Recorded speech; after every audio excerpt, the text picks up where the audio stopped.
İsrail dün Suriye'nin başkenti Şam'ı bomba yağmuruna tuttu. Hemen ardından saldırıların durması için yoğun bir diplomasi trafiği yürütüldü. Suriye Cumhurbaşkanı Ahmet Şara ulusa sesleniş konuşması yaptı. Olayların sona ermesinde Amerika Birleşik Devletleri, Arap yetkililer, Türk tarafların arabuluculuğunun etkili olduğuna dikkat çekti. İsrail'in bölme girişimine karşı birlik çağrısı yaptı. Savaştan korkmuyoruz ama halkımızın çıkarı için kaostan uzak durduk ifadelerini kullandı.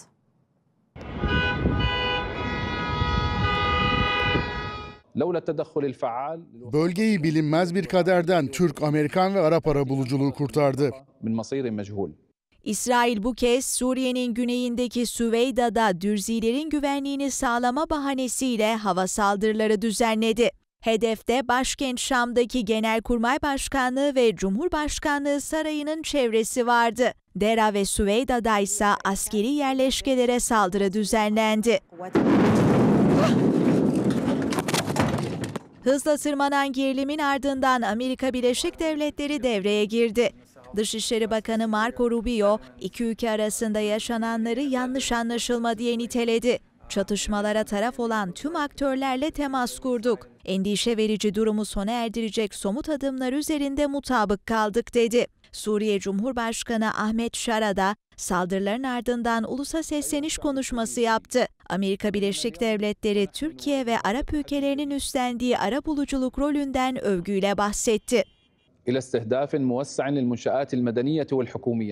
İsrail sivil ve hükümet binalarını hedef alıyor. Bu durumu oldukça karışık hale getiriyor ve olayları geniş çaplı bir çatışmaya doğru itiyor. Etkili Türk, Amerikan ve Arap arabuluculuğu bölgeyi bilinmeyen bir kaderden kurtardı. Şara, Suriye'deki Dürzilere de seslenerek birlik mesajı verdi. Dürzi halkını korumak önceliğimiz diye konuştu. Ulusumuzun ayrılmaz bir parçası olan Dürzilere seslenmek istiyorum. Suriye hiçbir zaman ayrılığın olduğu bir yer olmayacak. Haklarınızın ve özgürlüğünüzün korunmasının önceliğimiz olduğunu garanti ediyorum. Ve üçüncü tarafların aramızda ayrılık yaratma çabalarını reddediyorum.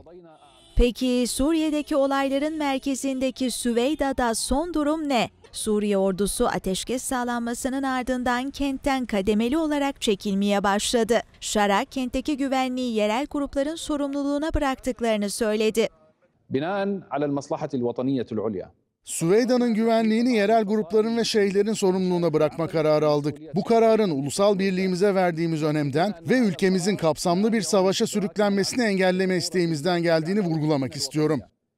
Şara, İsrail'i de uyararak savaştan korkmuyoruz ama Suriye halkının çıkarlarını yıkıma tercih ediyoruz ifadelerini kullandı. Suriye'deki olayların fitilini 13 Temmuz'da Süveyda'da Dürzi gruplarla Arap aşiretleri arasında çıkan çatışmalar ateşledi. Dürzi gruplar durumu kontrol altına almak için bölgeye giden güvenlik güçlerine de saldırdı. Onlarca Suriye askeri hayatını kaybetti. Daha sonra yerel yetkililerle varılan anlaşmalar neticesinde ateşkes ilan edildi. Ancak bu ateşkes kısa sürede bozuldu. Bu sırada İsrail'in Suriye'ye saldırıları başladı.